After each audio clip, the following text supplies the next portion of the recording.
Hello everybody and welcome back to the European Masters. We've done the old switcheroo. I'm HitBrain and I am joined by Jamada. Jamada, how you doing, mate? You alright? Yeah, not too bad. Happy to be here on the first day of EU Masters. I don't think I've actually opened a day of the tournament, so glad to be here. I'm happy to have you here for the first day as well. Before we get going with all of our games, we're actually going to bring in Lorks from the side of Giants there after that victory over Zero Tenacity. So first of all, hello, how are you doing, Lorks? I hope you're there. Hey, yeah, how you doing? Yeah, I'm doing very well, thanks. Awesome. My heart is going a bit faster than it should be, but yeah, I'm pretty happy that we eventually got the win. I actually want to talk about that game as well because, you know, it was definitely a game where it felt like you had that game, you had 3 open inhibitors, and then suddenly something just went wrong. What happened? How did you lose such a solid grip on that game? I think that's a very good question, and I think I'm going to have to watch that back a couple of times because it's certainly something that we shouldn't let happen. I think when we get the Nasher, usually we're quite good at playing on 3 lanes, take all the towers, reset if we need to. But I think we just probably took some inopportune fights and gave them some opportunities which shouldn't have been there. Yeah, I think that was definitely the case in that game. I think Ashin and Nymera wrapped out quite well. I think they said it ended up being a bit of a game of catch. But I want to ask you about the overall sort of strength that you feel of, you know, the Superliga as a whole between yourselves, Heretics, you're the 2 Spanish representatives here at the tournament. How do you think you guys look? Because obviously there's been a lot of talk with the reseeding for main stage specifically, you know, Spanish League losing seeds as well. How do you feel about, you know, yourselves and the Team Heretics here in the main stage? Yeah, I'm pretty confident. Obviously, after the first game, maybe we need to work on a few things, but we went into our finals feeling fairly confident in how we were playing, and Heretics, credit to them, did a really good job. So if they perform like they did versus us at this tournament, I think that, you know, both the Spanish representatives should do relatively well. Obviously, the LFL teams are the clear favorites, I guess, at this point. BDS and LDLC look very, very strong, but I think, you know, if we have a strong showing in the groups, you know, versus Unicorns and Vitality B, if we can get past them, then I don't see a reason why we can't take down the other LFL teams. You mentioned some of the teams in your group. You also obviously mentioned the LFL teams there. That kind of ties in what I wanted to ask you. Are there any teams at this tournament that you're kind of hoping you get to play against? Anyone you're excited to maybe play against, you know, whether that be in your groups or, you know, potentially in the playoffs? What teams kind of got your eye on at the moment? To be honest, I think we've all got our eyes on quite a few teams. Obviously, Heretics, we want the rematch of the finals, sort of show we are the better team. And then LDLC have looked fairly dominant across the split. And then the last teams are the NLC teams, actually. You know, I've worked with Attila, Kasing, Stend during, you know, whilst I've been on Giants. So getting a match against them should be good fun. Awesome. I mean, I'm excited to see, you know, how a bunch of these teams match up. Obviously, for some teams and players, it's their first time here. So I'm really excited to see how everything goes. Thank you very much for joining us on the interview, mate. Congratulations on the win. And hopefully we'll be speaking to you again in a future victory, let's say. Thanks for joining us. Speak to you later. Thank you. Bye. That was a fun game though, Jamada. We had a you know, a game where it was very much like nothing's happening. Oh, 3 open inhibitors. This game's over. Wait, Zero Tenacity have pulled it back. Wait, no, they've thrown it. It was such a kind of like I think Ashin kind of nailed it actually. It was like a game of catch. Yeah, you know, I think for a team, you know, aptly named Zero Tenacity, they had a lot of it this game, to be honest with you, to come back from such a large deficit. But I think the draft just kind of made sense for that kind of thing to happen, right? There's not too much hard engage from the side of Giants. You're realistically kind of only working with hard forces from Max Law on the Wukong, Flash Cyclones, that kind of thing. And there's a lot of disengaged tools to kind of work alongside that from the side of Z10. And even though there was this massive gold advantage that Giants were able to pick up for a lot of these skirmishes from the sort of early to mid game. There was just so much wave clear and range, which meant that Jaeger and the like just couldn't really play the game out and close it out, which is why we ended up with that 50-minute banger. But we also got explosive fights, and that's the one thing. As much as I am very, I always sigh whenever scaling kind of comes into a game because it goes on long, but you do get fights like this at the end where Kedui jumping over the walls, getting himself quadra kills, and just popping off for his team. It was such an exciting game in that later stage, and that's kind of like almost the trade you make. You trade like a less active and a less exciting early game for a banger of a late game, and we got a banger of a late game.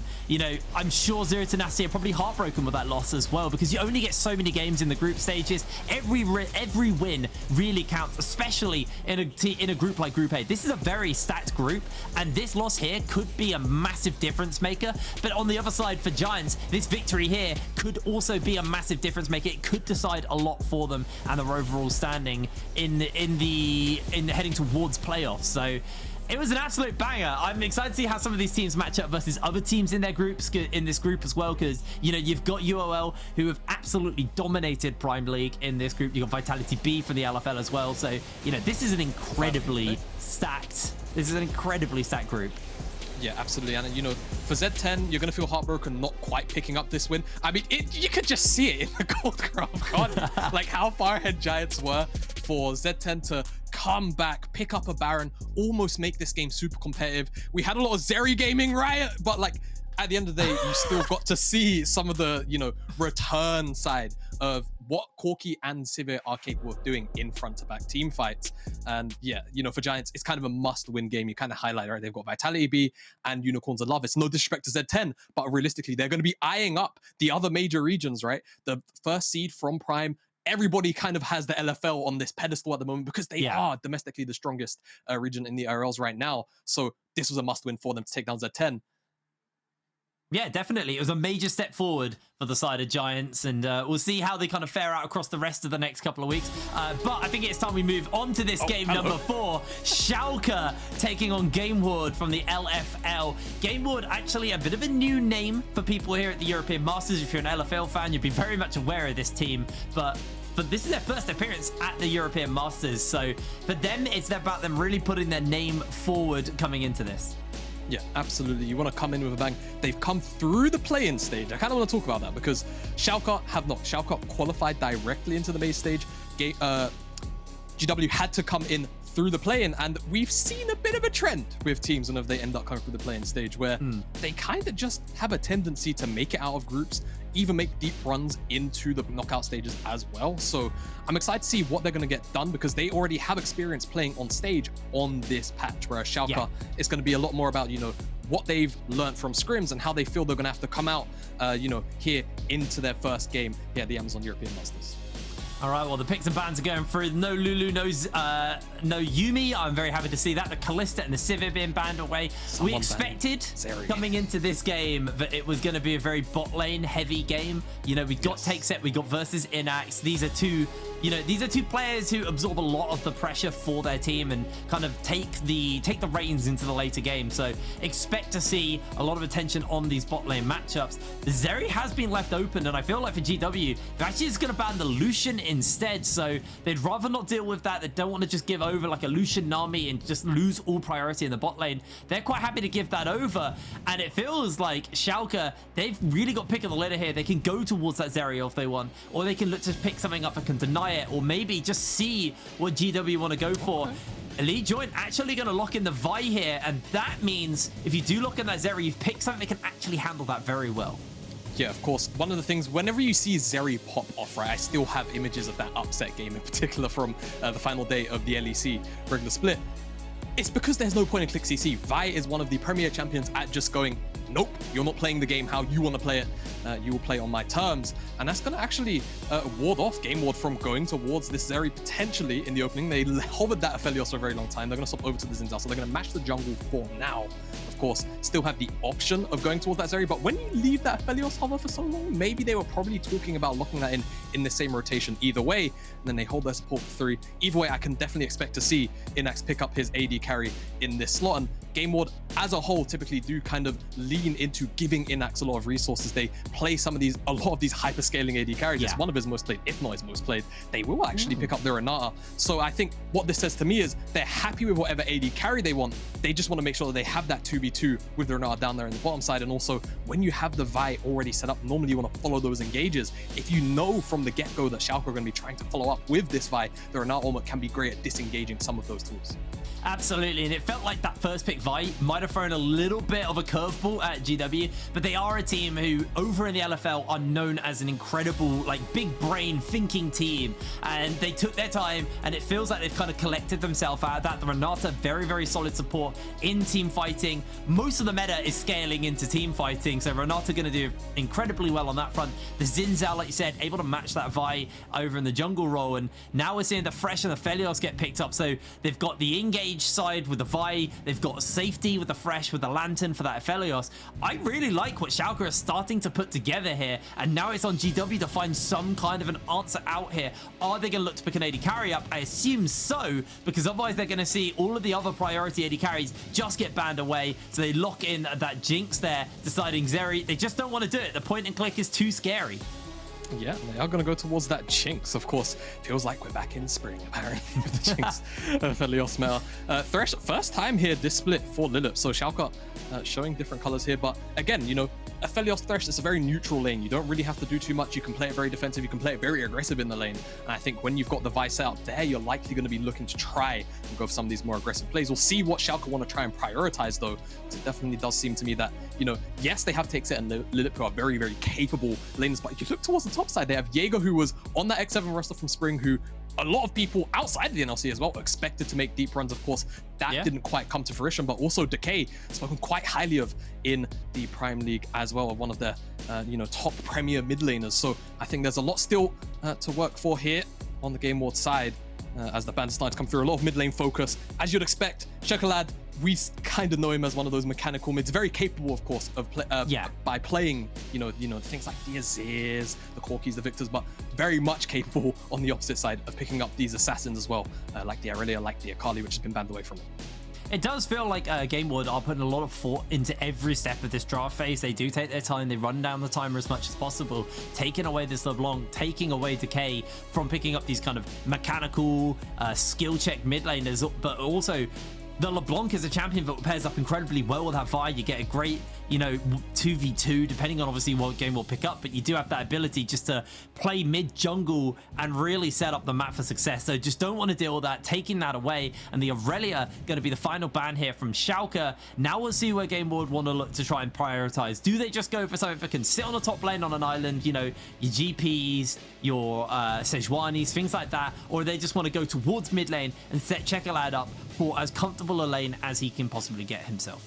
I think it just makes sense to go towards the Azir. You've got the late game set up already from the Renata, from the Jinx. Pick up the Azir, give yourself more zoning tools to sort of deal with this Aphelios, and more disengage tools to also deal with the Vi diving onto either yourself or your Jinx. Now it's kind of over to Decay in terms of what he still wants to go towards. The Sylas is up and available. It's been a very common answer into this Azir quite frequently over the last couple of weeks. Definitely risen in high priority because there's just so many champions which have strong ultimates. But it seems like we're going to get a more sort of utility focused draft here from Schalke with this Karma being locked in. So just looking mostly to answer the priority in the mid lane, sort of shove, move with Elite Joint here from the mid lane and see what he can get done as a duo. Now it's over to Jaeger to try and blind pick. Loads of options still up and available. Oh, that's okay, nasty. This could be interesting. Wait, is this going to be Karma top? It's technically still a flex because Melonik could pick up something, well, going towards something like the Nars a little bit risky, but he definitely wanted a frontliner that engages. Now with the Sylas locked in, a lot of those, you know, big ultimates, you're pretty much just risking giving over to this Sylas, and Sylas 1-to-1 has pretty good matchups with all of those if they want to send it top, but also Sylas has a good matchup into the mid lane anyway, so we'll see what the option is. I think if we get the Sejuani locked in, which just does make a whole bunch of sense, we should expect to see Jaeger piloting this Karma. So definitely a pretty big curveball thrown out last second there by Schalke. It's the first Karma game, I believe, that they've played all split long. So a lot of new things coming out of the gate here. Of course, new patch for Schalke. Only played on 12-13, didn't play in, didn't have to go through the play-ins rather, so haven't had that 12-15 experience on stage just yet. GameWard, however, a little more experience under their belt. Very interesting drafts to get ourselves off of the second half of the day. But wait, hold on. Elite Giant's playing lane. Oh. Jaeger's got smite, so he's playing the Vi here. Huh, okay. So, I mean, there's still flexibility around these top three. Obviously, Jaeger is definitely going jungle. That's locked in. But that is a bit of a curveball throwing in, just deciding that top's going to go jungle and jungle's going to go top or mid. We'll find out when we get onto the Rift. That's an interesting one. For confirmation, I don't know why I didn't know this. Jaeger, of course, is traditionally the top laner. Yeah. Isma is their jungler. Isma was not in that draft. Yes. I don't know why it's taken me to the end of the draft to realize, but that's what we have going on here. So Elite Joint, I believe, is their substitute support, hence the Karma pick. So we'll see what ends up happening. I apologize. We're good casters and notice everything that happens all of the time. I promise you. Welcome to Summoner's Rift. Well, we are on to the Rift for our fourth game of the day here at the Amazon EU Masters. It looks like GameWard are just grouping up, potentially expecting some kind of play to come out from the side of Schalke, but Schalke are just going to hold fast for now. Very interesting. All right. So no early game shenanigans, though GameWard was definitely expecting some. But as we were kind of alluding to, GameWard typically not the most active early game team, and I think the draft kind of spells that. You know? Yeah. They've got the Azir and they've got the Jinx. They could be very, very comfortable just sitting on their hands, getting to a point where they're very happy to play out team fights, likely front to back. But when you've got, XinZhao, Sejuani playing into Karma top, it can be very, very easy setup to get on top of her and try and get a snowball going between the top jungle. We'll see what they want to get done though, as GameWard do traditionally like to just kind of funnel resources into Innaxe, however and whenever they can. And we'll see how Schalke are gonna kind of adapt in this opening game, of course, with this role swap / substitution at the same time. We're seeing Decay has gone to mid lane, so they've sent Elite Joint up to the top side on this Karma. I assume it's just more of a neutralizing role here, just going to look to try and catch as many waves as possible and just be here to basically buff up TakeSet, be the shield bot while Thresh can be the peel bot for him, and just really set TakeSet off to kind of take over this game. But this does mean, and as you can see, Jaeger is clearing downwards through the jungle, so he will play towards the bot side. So maybe expect to see something early out of the side of Schalke and just try and funnel some of this power into TakeSet as quick as possible. Yeah, definitely. I think that's going to be portal call here. Have that Karma in the top side. She's going to get to a point where she's going to provide a whole bunch of shielding, a whole bunch of annoyance for GameWard at one point or another. Just go and put your eggs in that TakeSet basket. A lot of setup in the mid lane though. With Decay into that mid lane matchup, you can get very aggressive. Speaking of getting pretty aggressive, it seems like actually be Akabane on the opposite side, looking to get on top of Jaeger here on his red buff. Jaeger played his full top side, hasn't actually finished taking down this red buff. And there's smite available on both ends, but it's first move from the GameWard bottom side, so expect this red buff goes over the tip. Yeah, Jaeger's just going to have to give up that red, and actually with 3 members about, there is a world where this could get really hairy for them. Going to clear out this ward though, just to make sure that Jaeger not going to get jumped on. It will at least get some of his camp here. I believe he's losing chickens as well at the same time, so he's losing out pretty heavily off that play. As we cut over to the top side, both are just going to lock each other in place. Melonik trade out fairly equally there with Elite Joint on this Karma on the top side, and it's kind of on eyes on Decay for me, at least in this kind of like earlier stages of the game, especially only 2 levels away until he gets that hijack, and at that point there is a lot of good ultimates. I don't think there's a bad ultimate for him to click on right now. Obviously the Renata hostile takeover is the best. Yes, yeah, but there's not a bad one. No. It's not like a Darius dunk or something. No, there's setup, there's disengage. The only real kind of near pointless one is pretty much Innaxe's ult, but when you have 4 champions still off cooldown, normally you're not going to have to steal it away unless you absolutely need to for a little bit of damage output. So like you say, strong choices. Why it made so much sense to go towards it, and now Jaeger probably wanted to just look for a reset in that bush if he didn't actually end up finding Melonik, so just going to send him further back. And both will likely look to reset. Gives a little bit of time over to Elite Joint in this top side. He can kind of just get the wave in the state he wants to before going for his own reset. Has still got his teleport. Melonik is going to be using his teleport to get into this top side. As we kind of expected, definitely a slower start to the game. You have picked up the Aphelios, you have got the Jinx, and you have got obviously the scaling options. But kamilius is going to take an ignite and a hook to the face. So pretty rough trade for them there. Did have to burn the flash as well. So Schalke can be happy with that one at least for now. As Decay getting pretty heavily shoved in by Czekolad on this Azir, as you kind of expect from the Azir. Obviously, does kind of just get to a point where he's going to be able to heavily shove in the wave as much as possible. Melonik just going to try and pull the wave and stop everyone getting to that tower, just to kind of force Elite Joint to play this wave a little bit further up in the lane than he would like to. And with Akabane up there as well, this could be a little bit scary for Elite Joint now to play this top side. Yeah, absolutely. It's one of those things when you have Sejuani in the top lane, all of these melee junglers that have auto attack resets. XinZhao, Viego's another good one, Wukong as well. So easy to stack up the permafrost, so easy to get locked down on Elite Joint. He really wants to try and get this wave in. It's kind of overextended for him. He could be in trouble now. Oh, he could pay the price. Does dodge away on the W, but Akabane flashes in and locks him down for the knock-up. The tether means he can't get permafrosted. Meanwhile, a hook comes in onto the Renata. Lilipp able to find a beautiful one, and that is first blood to Decay. Yeah, really nice from the mid lane set up there. Lilipp just gets a little moment to slip up towards that mid lane. With the help of Jaeger, will take down Prey, find first blood. Really nice stuff. Thresh is just not a champion we see too frequently these days in the mirror at the moment. You can see Lilipp just here. Brings in Jaeger with that landing. We didn't quite get to see the first part of the setup.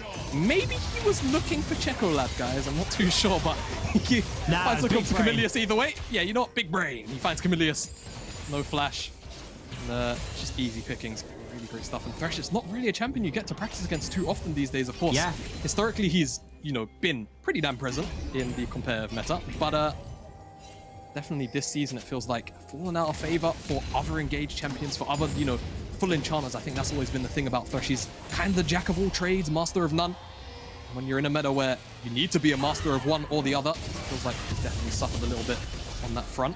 As Akabane actually got that smite. He's out on that one. Jaeger won't quite find his skull crab. Looks like he'll be going back to base. Yeah, it slows down his 6 a little bit, but nothing too major there. This is Schalke, who are the second seed from the Prime League versus, obviously, GameWard. GameWard are a team who have been interesting because domestically, they were doing good.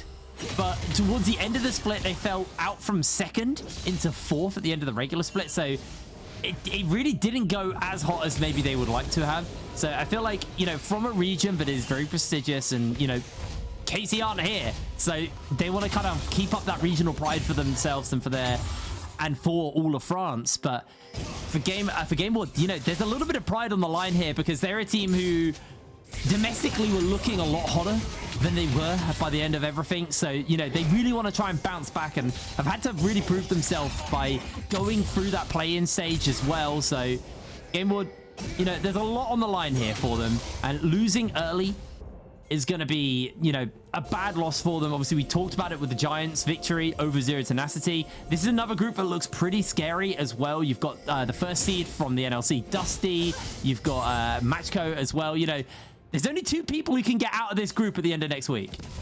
Yeah, I think definitely illustrated quite well earlier on, but we'll talk about that in a second. There's no flash on the Elite Joint. Oh, he down.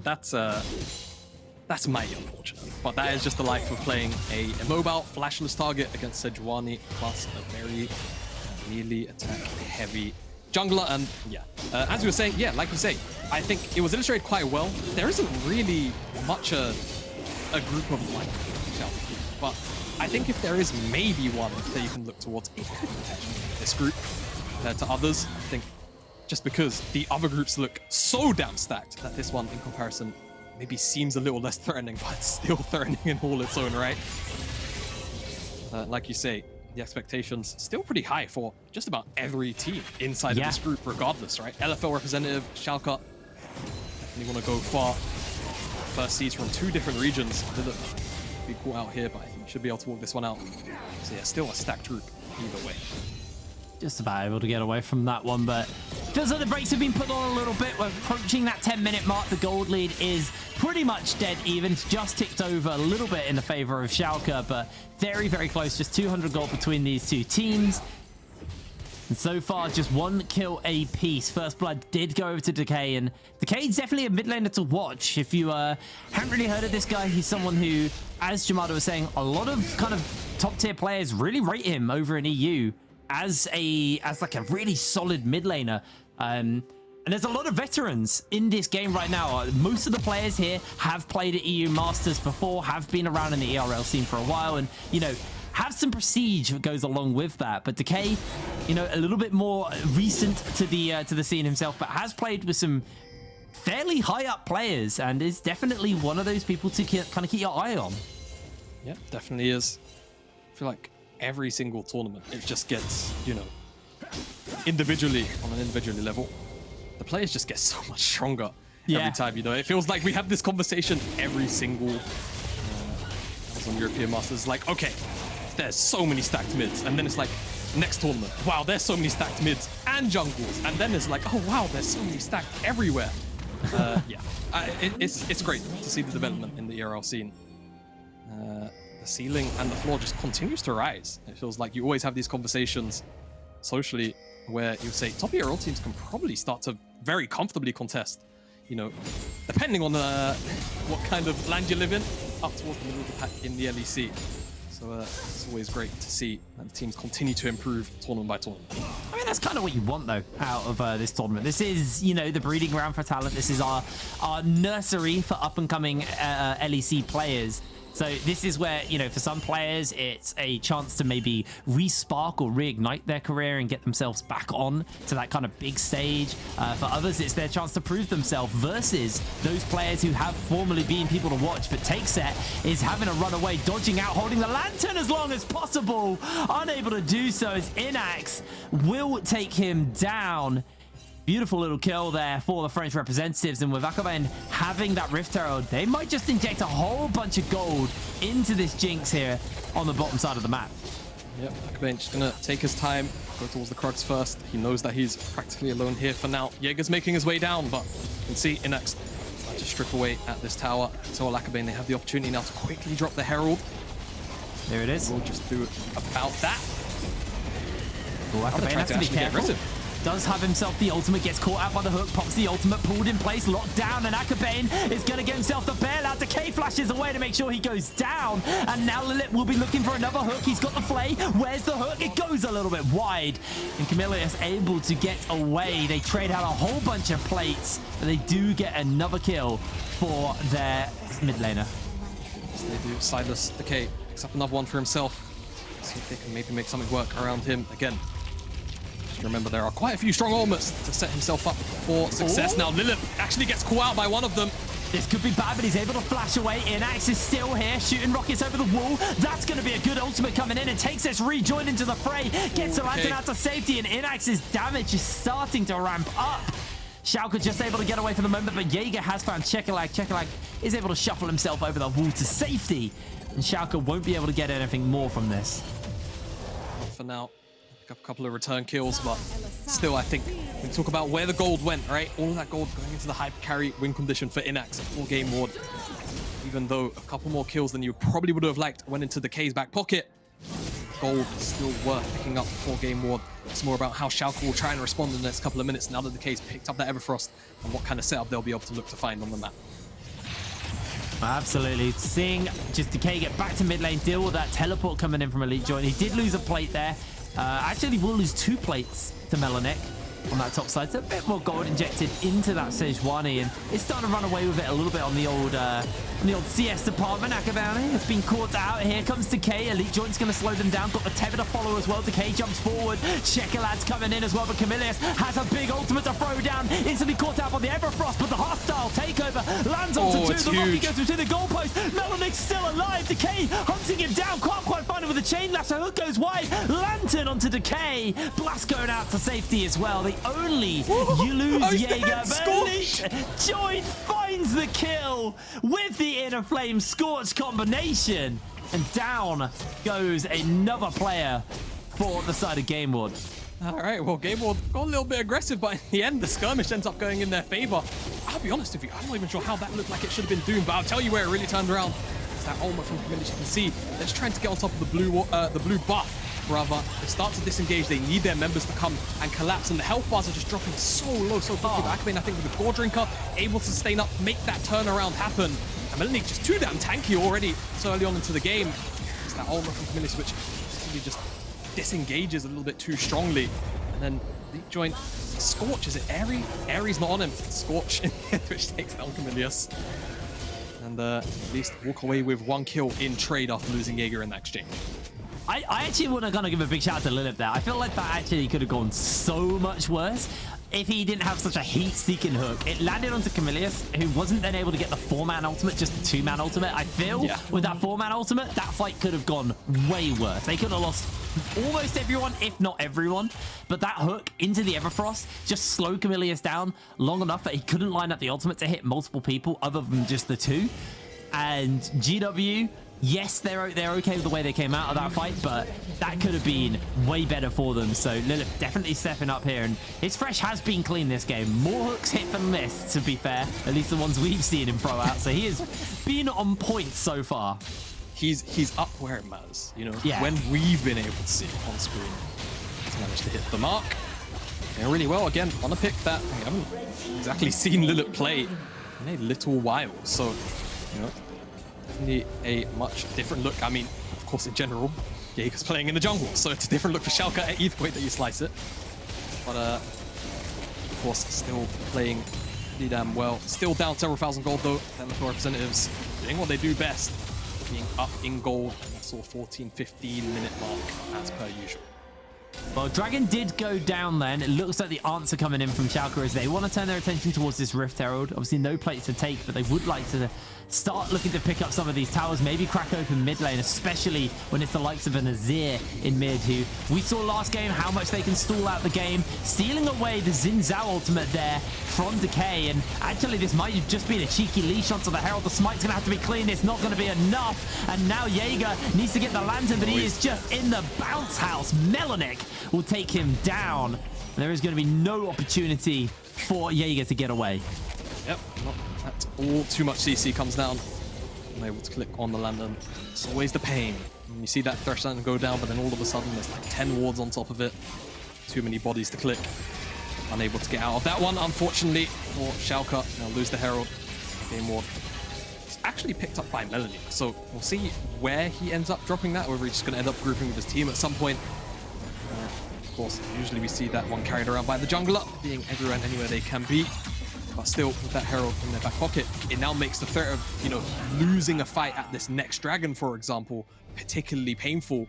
Or, you know, it gives GameWard the opportunity, perhaps, to drop that in the mid lane, get priority, and then have set up around the dragon first. Yeah, absolutely. You know, you expect Melonik to be playing with the team as well. Is on that Sejuani. This is kind of what you pick it for. Yes, it has a pretty decent laning phase as well, but it's also, you know, this is just Sej becomes such a horrible frontliner to deal with as Czekolad. That was a really good, nice little just shuffle there, just to bait out the lantern. He knew TakeSet wasn't going to stand that far up in the lane without the Thresh about, so lantern down does provide, you know, a minor window for punishment. I don't think they're really going to get too much with that, but the Herald comes down and everybody from GW come in. Maybe they might go for a second charge as well, because they're going to get this tower unbelievably low as they catch onto Lilipp, has to flash away from the rocket as they continue to chase forward. They do catch the Chompers onto one. They do have the Sun Disc as well from Czekolad to make sure that this lane's not going to get pushed up any further. Doesn't mean it will be on cooldown for the next dragon, however, so won't be able to just get himself instant priority on the mid lane or just hold the waves where they want them to. So Schalke going to be okay with that. They did lose their mid lane though, and it does leave a bit of a vulnerability to them because unlike GW, Schalke don't have, you know, reliable AP wave clear. Yes, you have a Karma, but that's a Moonstone Karma. It's not going to be the most effective wave clear machine from that Karma, unlike the Azir, who's got the Leandries and is just going to be able to cut through these waves very effectively now. Not be able to indeed. Definitely a big range disadvantage as well. Schalke, they do have, of course, the ability to try and force engages with Jaeger, but where's the follow-up always going to be? The answer is you kind of have to look towards Decay, and then he's going to have to kind of overextend himself. And at that point, you're just kind of hoping TakeSet, Lilipp, Elite Joint are able to play as a 3, follow up on that, but also not get jumped onto by Czekolad, by Akabane, and themselves caught out by a Glacial Prison as well. We're sort of starting to approach the point in the game right now where we start to have to ask, what do Schalke try and do to come back from this gold deficit? I think we're starting to look towards picks, but it's GameWard that look for it. Lilipp's going to get himself immediately taken down. Innaxe untouched as Jaeger jumps onto him, but it's a double kill for the Jinx. And still 3 more members want to go for it. They do catch out. They jump forward. Akabane's going to go golden for the moment and stay alive for as long as possible. Czekolad's come back. He has the shuffle. He has the flash. He may just go for it. He's got 2 members delivered back. Innaxe remains untouched. They do find a kill onto kamilius as well. Decay, his health bar is going down slowly, but Innaxe is going lower. Can he find the lash? No, he can't. The stopwatch is there. The zap to follow, and Innaxe able to kite away, and his team just set up a beautiful fight for him to dunk. Yes, they did indeed, and GameWard, unfortunately for them, they're not going to be able to go towards the Baron. Health bar's not high enough. But so much gold earned from that team fight. We'll see how it kicks off. We're talking about how Schalke can maybe look to come back into the game with a pick of their own. Perhaps play towards a side lane, do something, see what you can get done. It's actually GameWard that kicked this one off with Melonik's engage onto Lilipp. He drops immediately. Jaeger follows almost immediately as well on top of that. It's a really nice ultimate to try and lock down Akabane, but he's got the stopwatch to kind of just not go down, unfortunately. GameWard starts to turn this around. Czekolad comes in with the teleport, finds the shuffle onto 2 members, and at this point the fight is practically done. Decay tries to make a massive meal of it though. He finds his first kill, is shut down onto Czekolad. He tries to go towards Innaxe, but unfortunately isn't able to find the distance. Teleport comes in, Innaxe picks up the kill with the zap. Finds himself more kills. 401 on this Jinx now. 2.5 items in 21 minutes. And the pit that we were trying to describe Schalke could maybe climb out of just got a whole hell of a lot deeper.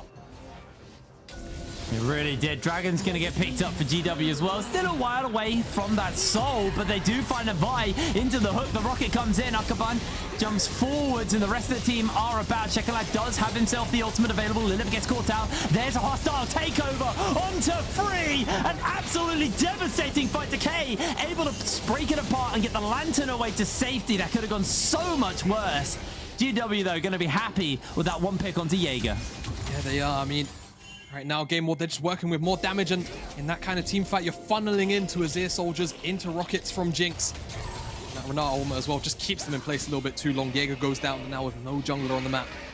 GameWard, they're toying with the idea of Baron, but it seems like they don't really feel like purple work right now. So just going back towards the mid lane, just clear out waves. Perhaps maybe some of these members are close to core second item completions. You can see Akabane could be pretty damn close to that force of nature. Actually, observers, I don't know, can we swap over to the total gold that they have? I'm not too sure. You can see the gold differences, of course, on the bottom side, but there you go. Yeah, so not too much gold really to be sat on right now to spend. But there's that force of nature at the very least. That's picked up by Akabane. So maybe they just wanted a couple more item completions. Maybe they just don't want to, you know, overforce just yet. Either way, GameWard maybe look to force on the bottom side.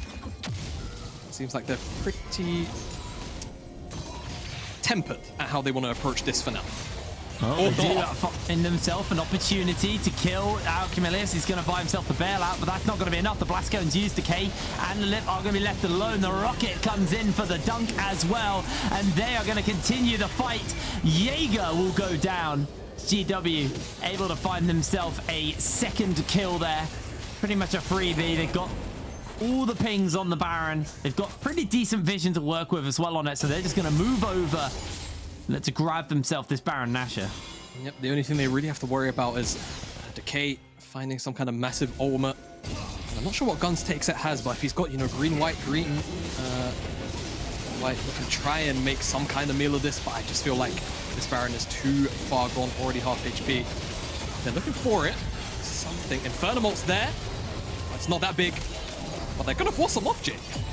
Ooh, good ult onto TakeSet, but unfortunately nobody's quite there. kamilius is coming about. Actually does have a hostile takeover.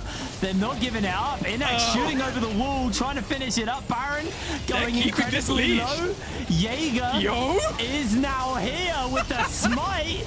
Are Schalke going to do this? No, they're going to get 3 man. The steal from Innaxe into the shuffle. slaughter, and Schalke are run through by GW. A beautiful team fight, a beautiful ultimate, and a beautiful steal. Absolutely hero play coming in.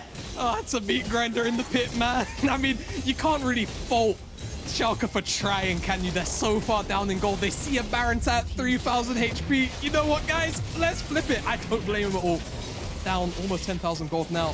Around 7.5 at the time of this play. And yeah, unfortunately, even though they hold this one out until Jaeger shows up, it's always going to be a 50-50, and it comes down to a rocket plus smite. I'm not even sure who gets their smites in.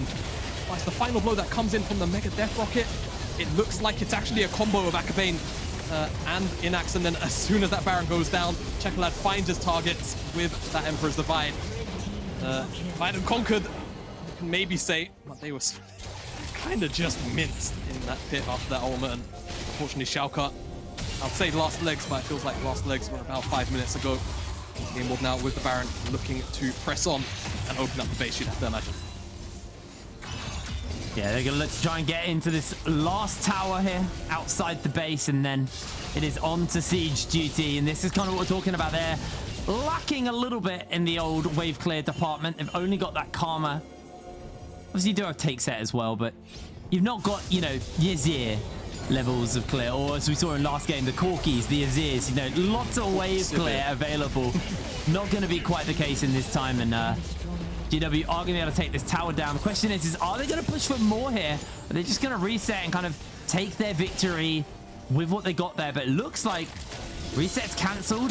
GW want to keep the siege up for now. They've got the pressure with the Baron. They've got Melonik on the mid lane, buffing up that wave and just pushing it and going to chip away that tower. Able to do a lot of damage to it, obviously with that demolish as well. And his cannon slowly but surely just chipping away at the tower. Lilipp trying to line up a hook just to pull the cannon minion into range of the tower to be finished up. The second cannon comes in, the tower goes down, Jaeger slides in forwards, and there's going to be a hostile takeover onto four members. The shuffle back is Decay trying to catch onto Innaxe, but Innaxe is not going to be going down. Stopwatch from Decay will not save his life, and a double kill comes in from Akabane, and it feels like the last hurrah from Schalke here has been achieved. Lilipp shows us that he's still good on the Thresh with these hooks, but he just doesn't have enough juice left in the tank.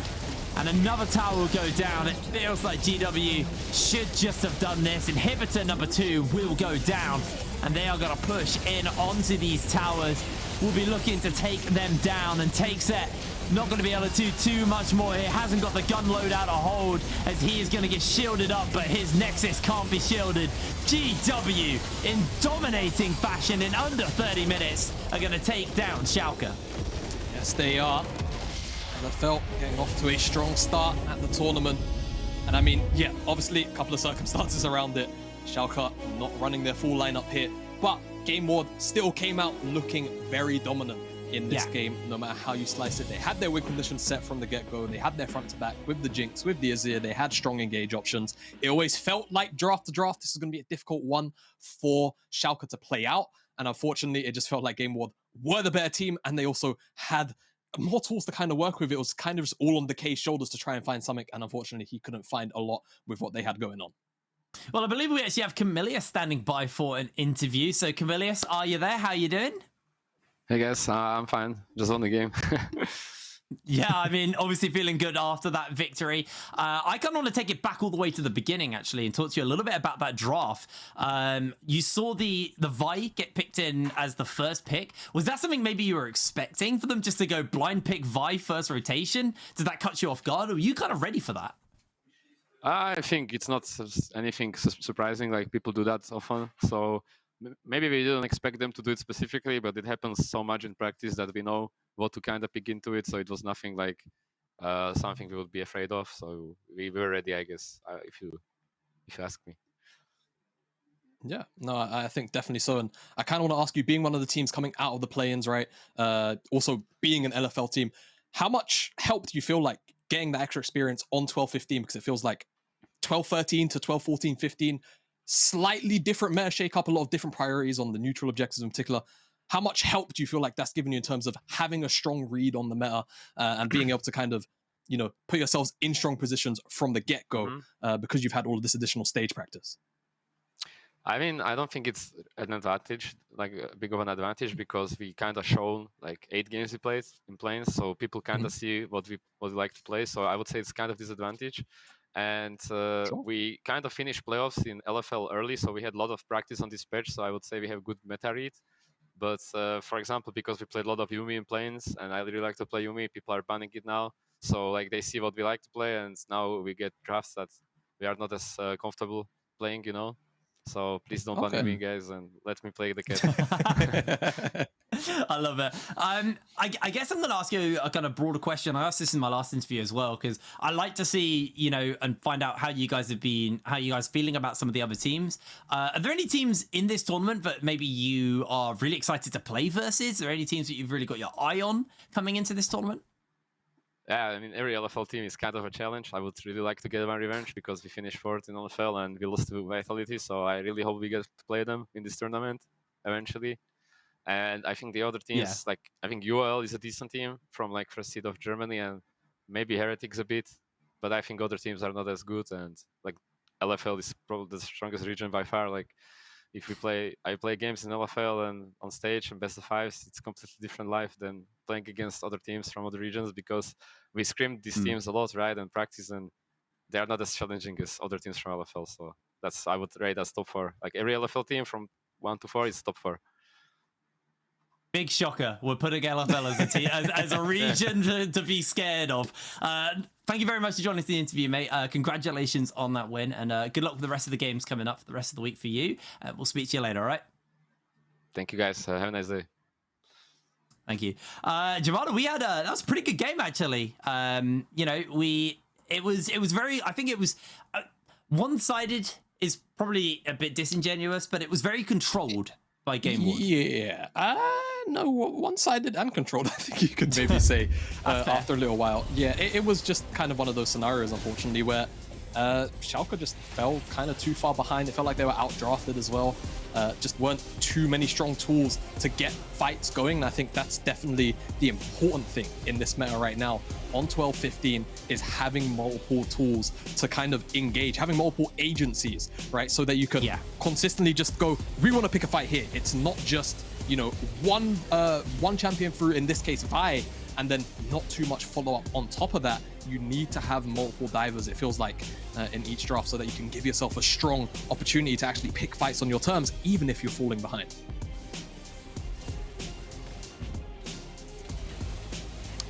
Seem to have lost Jake, unless he's muted himself and not unmuted. I muted myself, so don't worry. Exactly classic Jake. I feel like the game right now is through these bot laners, and in a way we're lucky because we've got a lot of really, really good bot laners right now. Innaxe, I think, played some of these fights incredibly well. They threw a lot at him. That Vi means that there's not really much to do to stop the Vi from getting on Innaxe, unless Innaxe just stands really far back.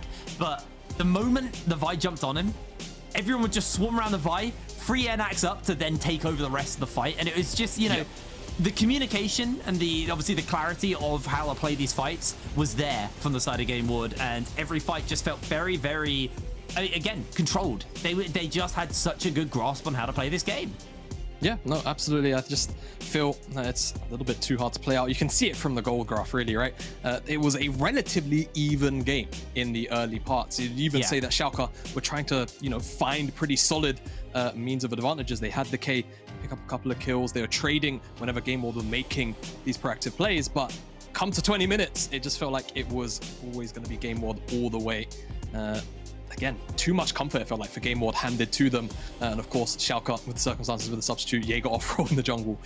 It always looked like it wasn't quite going to line up either way for Schalke this game, unfortunately. Well, as we toss to a break, make sure you check out our Walnut song of the day. Fred again and Swedish House Mafia turn on the lights again.